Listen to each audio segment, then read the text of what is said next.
Bonjour et bienvenue dans le rendez-vous PME consacré au métier du conseil et de l'accompagnement. Mon invité du jour intervient dans des domaines variés tels que la finance, les nouvelles technologies, le management ou encore même les ressources humaines. Pour faire simple, il a la solution à tous vos soucis organisationnels, entre autres. Zoom sur la société Amae en la présence de Bruno Carli, son dirigeant et fondateur. Bonjour à vous. Bonjour Iman. Alors vous accompagnez les entreprises dans leur développement. Globalement, quelles sont les grandes problématiques de vos clients ? Des problématiques humaines, bien sûr techniques, mais aussi et surtout humaines, sur comment je manage des collaborateurs, comment je développe l'engagement, comment je développe la transversalité, et puis aussi des nouvelles formes de coopération dans les organisations. Bruno Carli, ça fait 4 ans que vous avez créé Amae. Que proposez-vous ? La réussite d'un projet, c'est rarement le résultat ou la combinatoire de méthodologies très complexes. Je sais que c'est surtout dans la qualité des échanges, dans la qualité des récits que l'on se raconte, que se trouve la richesse en fait de l'intelligence collective. Et donc nous proposons effectivement des accompagnements qui permettent la rencontre et l'expression de talents, qui permettent de développer la qualité de relations à soi, de relations aux autres, qui permettent aussi de vivre des expériences dans leur singularité. Et puis, quelque chose à laquelle je crois beaucoup, c'est la façon de la raconter aux autres, cette expérience qui crée aussi les conditions de l'engagement. Alors pour essayer d'y voir plus clair, si vous le voulez bien, pouvez-vous nous citer un exemple d'intervention ?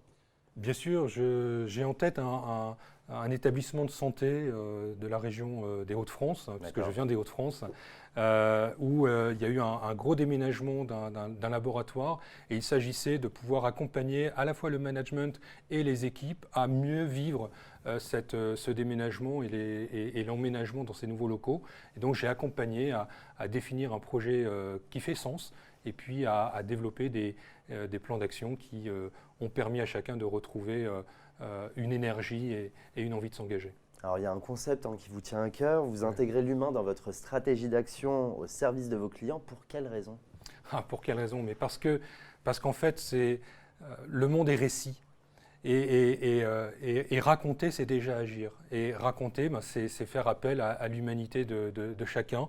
Alors, effectivement, je vais mettre en œuvre des méthodologies qui vont accentuer la proximité, qui vont accentuer l'humanité, qui vont créer cette cohérence entre, d'un côté, un projet et puis de l'autre côté, des collaborateurs engagés. Donc, je crois que c'est vraiment là que se situe la clé de voûte de la réussite des organisations. Alors justement, on va revenir aux origines de votre concept. Que vous apporte l'Institut français de l'Appreciative Inquiry, ce concept américain qui existe depuis plus de 40 ans ?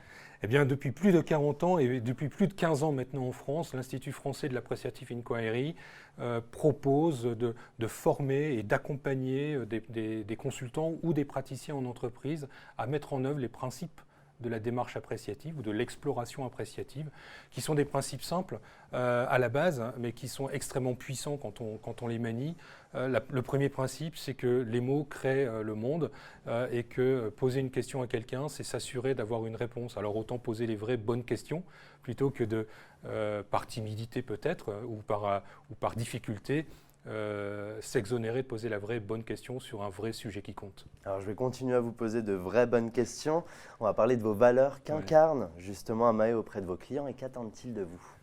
Je crois que Amae incarne des valeurs d'accessibilité, des valeurs d'humilité, de discernement, d'intuition, de générosité. Enfin, homme du Nord, j'ai aussi ça dans mes valeurs.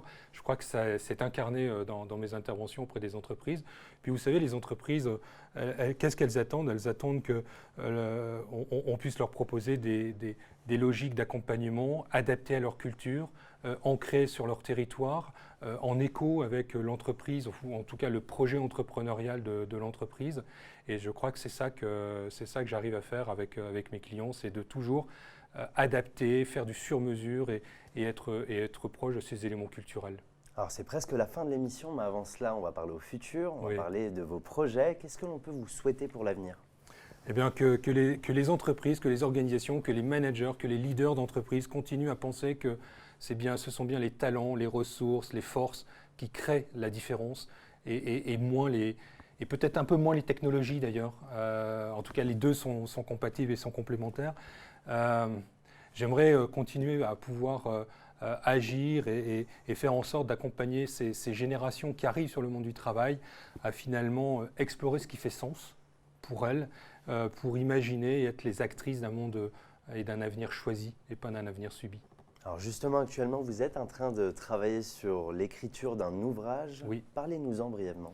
Oui, je collabore avec une quinzaine d'autres praticiens en AI à l'écriture du grand manuel de l'Appreciative Inquiry, où j'ai eu la chance de pouvoir écrire sur la gouvernance appréciative, sur le sujet du recrutement appréciatif et sur comment on accompagne un projet de changement dans une organisation avec les principes et la démarche appréciative. On suivra ce projet de très près. Merci Bruno Carli d'avoir accepté mon invitation. Merci à vous, Iman. C'est la fin de l'émission. Merci de nous avoir suivis. Quant à moi, je vous retrouve très prochainement pour un nouveau numéro du Rendez-vous PME. À bientôt.